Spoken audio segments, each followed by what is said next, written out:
Welcome to the Genealogy radio show, the radio show that's keeping you in the loop.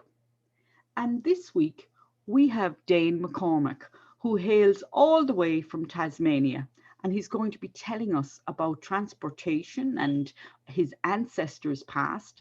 And we're really excited because I think it's our first time having somebody who's a descendant of transportation and all sorts of some. So we're really, really delighted. And Dane, welcome to our show. Thank you, Lorna. Dane, tell us a little bit about yourself. I'm a 45-year-old male. I'm currently working in ICT as a business transformation manager, and I'm looking for my great-great-great-grandfather, James Magee. He was a convict transported to Tasmania in 1830, and we don't know much about his past. We haven't been able to track down his parents. So I'm writing a book about him and his life and how he made his way over to Tasmania and to explore where he was from and maybe hope to find out who his parents were. Lovely. Lovely. We've looked a little bit for you in Toxteth in Liverpool, and we found some leads. We've got some Patrick Magees and stuff who would have been born in Ireland and seen if he could fit into that family slot. So we'll share that with you in case he was an older child of them. But they were butchers, and that's kind of throwing us a little bit that he was. What was his profession, Dane? He was a bricklayer's labourer. Okay, so that's good in itself, because doesn't that involve an apprenticeship? It does, 7-year apprenticeship. Lovely. And tell us about James Magee, the story of James Magee. He was from Toxteth Park. He was a bricklayer's labourer. He had 3 convictions: stealing a shawl, a gown, sugar and brass pan. And for that, he was sentenced to transportation to Australia. And he was held on the Euryalus Hulk, unfortunately, the poor guy. Was renowned for bad conditions, and it was specifically built for the younger generation. He was only 14 at the time, so he was still very young. And then he was transported to Tasmania on the David Lyon in 1830 for a 4-month voyage around the world, and to a colony in its infancy. And it would have been incredibly hard just to sail down to Tasmania through the roaring 40s, around the Cape of Good Hope in the roaring 40s. And he did well just to survive that. But he arrived in Tasmania, and he found a colony in its infancy, and he helped grow that economy because he was assigned to a free settler as soon as he arrived. He got lucky. He didn't get sent to Port Arthur or Sarah Island. He went into the Midlands of Tasmania, and he helped the Midlands become the breadbasket of Australia. It was the most fertile ground that the colonists had found in Australia at the time. So they grew all the food for the emerging economy. And he was assigned to a free settler called John Presnell. And John Presnell ran a pub it's called the Halfway House because it was halfway between Launceston and Hobart and provided much needed refreshments there.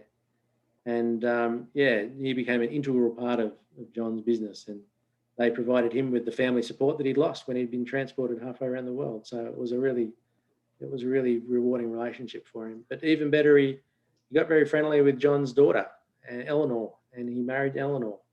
And they had 6 children, and then he was pardoned and he became a shepherd, and he helped the Australian economy ride on the sheep's back with the ultrafine merino wool. It's exalted worldwide.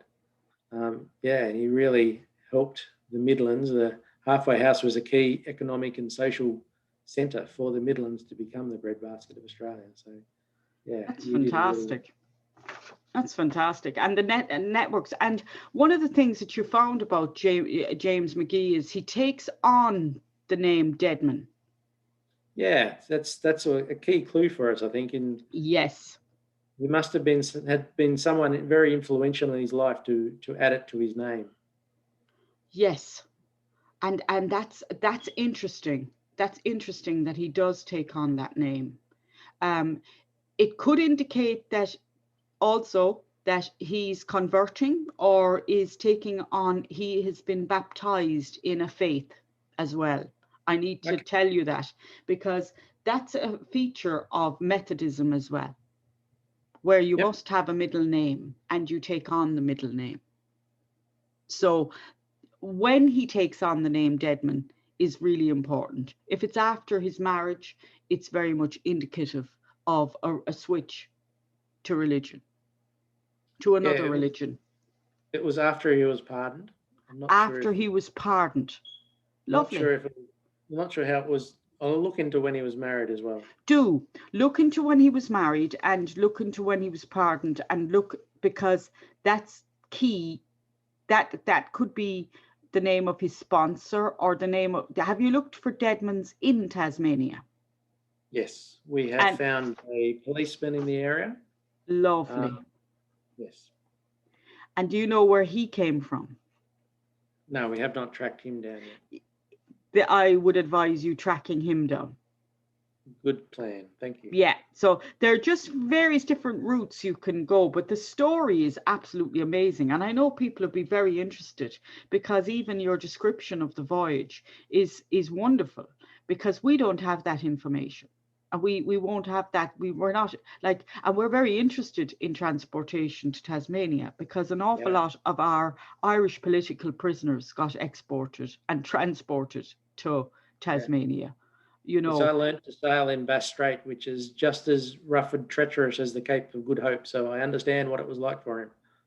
terrible, terrible. Yep. But he built a really, like, the strange thing is, and we need to discuss this for our listeners, is that his life expectancy was possibly an awful lot greater after it, once he'd survived all those things for transportation, than what it would have been in Toxteth Park. Yes, he was fed and he was clothed and he was given meaningful employment and he was looked after very well. And tell us about his children then. What did they do? Tell us about that. I have not dug into that much depth yet. Sorry, but they remained farmers, and my grandfather was a farmer as well. So, yeah, it's. Was your grandfather was a direct descendant? Correct. So, and did he carry the name Magee? He did. So they really started the Magees in that part of the world then. They Tasmania, yes. Yeah. And James's great-grandnephew was awarded a Victoria Cross fighting for freedom and honour. Fantastic. So it comes full circle there, which is absolutely wonderful in the fact that they very much do so well, you know, very, very quickly. Correct. And what would life have been like in Tasmania in 1830? Well, the colony was in its infancy, so they were still setting it all up. So there were new farmers creating their farms, clearing the land and planting their crops and learning which crops grew in Tasmania as opposed to England. And they were going through a famine when he arrived as well, because it was so much different in Tasmania than it was in England. So it would have been difficult, but also they got it going and they figured it out. And they became the breadbasket for Australia and they helped feed the colony. So it would have been a great place. And the halfway house itself, it was a halfway between the Launceston and Hobart. So it was a place where people came to rest and have a drink and some food and talk and relax. Yeah. So it would have been What nice. was the climate like? It's fairly similar to England, I think. It's very cold in the winter, but not too hot in the summer. And up in the Central Highlands, it snows a lot and gets very windy and cold. And the size of the country, Dane? Tasmania is a very small island down the bottom of Australia, yeah. But small in comparison to Australia, perhaps, but not maybe small, like it could be a lot bigger than Ireland as such. Is it like, what population would Tasmania have? It's about a 3-hour drive from the top to the bottom. Yeah. So it's possibly this around the same size, it's about 4.5 hours drive from the top to the bottom of Ireland. So this is absolutely wonderful. Yeah. And he had a happy life, did he? Or what records have you got remaining for him? What have you uncovered in your research? He was pardoned and he worked as a shepherd and he shepherded sheep up into the Central Highlands of Tasmania and they continued. The Presnells were a very influential free settler family. They did very well. They had pubs all over Tasmania. So, yeah, it worked out really well for him. And what makes you want to write a book about it? I've recently rediscovered my love of writing, and I'm also really keen to find out where he was from. And by exploring Liverpool, where he came from and what he went through in the voyage and in Tasmania as well, that'll help me better understand who he was and where he came from. Absolutely, absolutely. And I suppose it's really important to realize that people did get transported for what we'd consider very minor crimes, but they were considered quite major crimes. And even as a child, I've just come across an account of a child, and they were 10 and they were accused of not being a good help to their parents or their mother and so on, as if they were a grown man. So that's He was something probably that, stealing to survive. He was probably living in poverty and destitute in Liverpool, and he just needed to steal to eat day-to-day life, you know. but he wasn't stealing food. That's the problem here. Well, sugar in a brass pan. Yeah, that's not a staple. So I would say that he was a bit cuter than that now, and he was actually able to survive quite well in some ways. He had to be able to, I mean, but at that age, it's possibly that he had to be self-sufficient for some time. So it's indicative that his parents were dead. Okay.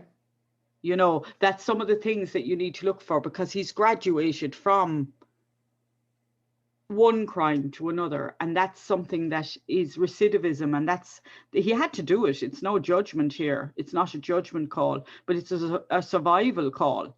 And it's the fact that he's obviously clever as well, because that's what he got caught for. It doesn't necessarily mean that it's his only crime as such, but he's selling it on. Or he could be working for somebody. He could be, like a little bit like Oliver Twist, selling it on.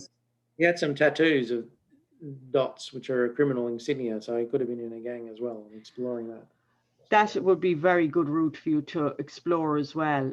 And there would be, I would suggest the Society of Genealogists in the UK would be a very good start for you, because England is really, really healthy and good for genealogy, and it has some wonderful organizations. And the local, like there's a family history day on the 6th of June that it's called the Genealogy Show, and it'll be in Birmingham, and it's online. And I would definitely say that when you're researching something like this, that you should sign up for such a day, because there'll be experts you can ask in fair close proximity to that, and they'll be able to help you with your quest, because transportation is little written about to that extent, where you've got a direct descendant being able to write the story and being able to bring that to life. So I know there'll be huge demand for what you're writing, and you'll have great fun. You'll have great fun researching it as well. I am. I can assure you. Yeah, and the journey itself, 4 months, and the day. What was the name of the ship he sailed on? The David Lyon. Okay. And do you know anything? A ship has a pedigree just like a person has. Yes. So tell us a little bit about the David Lyon ship. It did battle in the Battle of Trafalgar. I think I've got it written down here somewhere. Oh, that's fantastic. And it was built in Ipswich. And you know what type of ship or boat it was? It might have a name. Is it what type? I did not find that. Okay. Where did you find the records for the ship? There wasn't much around, to be honest. I did struggle. I did look for more records on it, but I could not find too much about it. Okay. It's a convict ship. So just to let you know that. So that's key to understanding. It was built. It's 476 tons, and it departed in Sheerness in the UK on the Yep. 2nd of May, 1830 for Van Diemen's Land, Australia, and it arrived in the 18th of August, 1830. So it was 108 days. So slightly less than 4 months. Yes. Okay. It had 217 to 220 male convicts. So a few convicts may be recorded by alias names, which alters numbers. And the master of the ship was James Berry. The ship's surgeon was Charles Cameron. So you need to look up all those people as well to add depth to your story. You know, the average sentence was 8 years. What did your ancestor, did he get 14 years, or how long was he before he got his freedom and so on? I believe it was 14. So slightly more than the average. But he got his pardon. He was pardoned in 1841. 11 So years. 11 years, yeah. Okay. 1840, so 10 years, in fact. And how did they spell his name exactly on it? Well, yeah, the name has changed since then as well. Totally. Yeah. Yeah. It was Magee on the ship. Yeah. And I believe he kept it. I believe he kept that, but it's now MCGEE. That's right. Yeah. And so, like, there are Magee, Macheghee. So that wasn't him. And so that was been recorded at that at one stage, yes. Yeah. So just to kind of really understand that the variants are going by sound as to what they are as well. There wasn't standardized spelling of surnames. Absolutely not. Absolutely not. There is not standardization of surnames and so on. So quite a distinct aspect of that, which is really true, because variants are very telling. How the name is exactly spelt for him is quite important. Again, it helps with origin as to when that abbreviation comes in.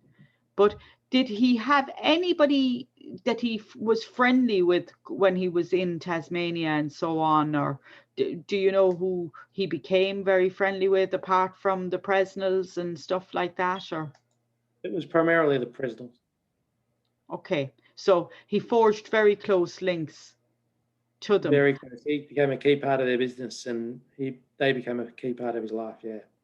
Yeah, the crimes are interesting. For crimes of convicts transported to Australia, I would suggest that you widen out your search as well, to be able to look that you're looking at, you could be transported to Australia for being in the company of felons, breaking and entering and stealing, bigamy. So, yes, there's another story that he was hoisted into a factory at some stage, and we haven't been able to find records for that. What was it that he was hoisted into? Into a factory, into a window of a factory. Okay, so breaking and entering and so on. Yep. So that's receiving stolen property, robbery with violence, robbing a person, shop breaking and theft. And the gown and the shawl are interesting as well, because they're definitely items that he had to be breaking and entering to get a gown and a shawl. Yep. You're not looking at shops that were selling gowns and shawls. Clothes didn't get made that way. So there's no shop windows. He's not breaking into a shop or stuff like that. So like stealing clothing is quite indicative of what he's doing here, so yep.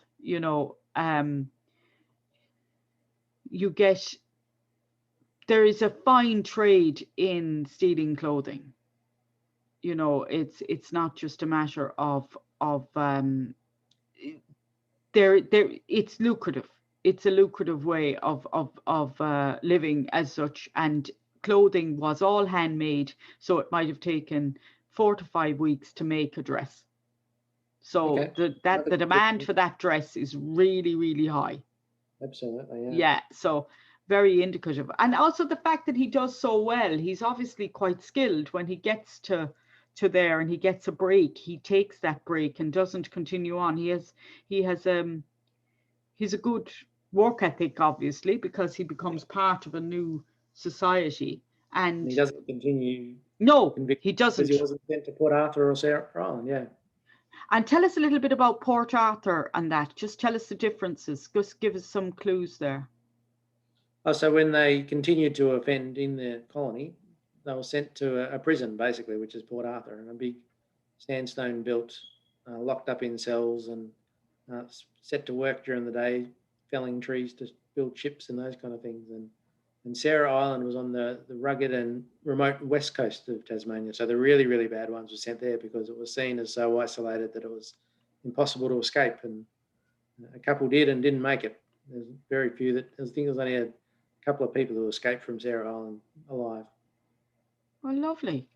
Well, we have a short show, but we'll definitely have you back, Dane, to talk to, tell us how you're getting on and how you write it up. And we'd love to interview you again. And we'll definitely keep looking for the Magees and send you over what we've got on the Magees in Toxteth that could be any part of your story, the ones that are born. We'll send you over those records.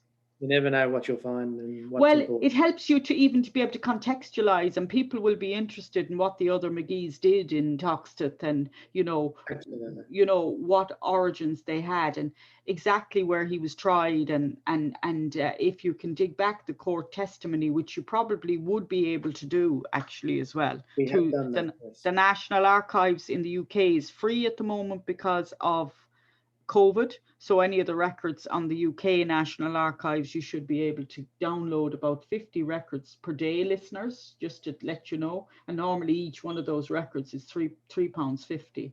So that would be a good place for you to start as well. Wonderful. Well, Dane, I want to wish you all the best, and thank you very much for being a guest on the Genealogy radio show. Dame McCormack is writing a book on James Magee, and he was transported in 1830 to Tasmania. He has given us a beautiful account, and I know we'd love to read about the voyage, and all those things. The chapters would be fantastic because people are very interested in Van Diemen's Land. Why was it called Van Diemen's Land? Just to finish on, Dane, do you know? Or it was named after one of the government members, Mr. Van Diemen. Okay, so there was a Mr. Van Diemen. Isn't that interesting? Lovely.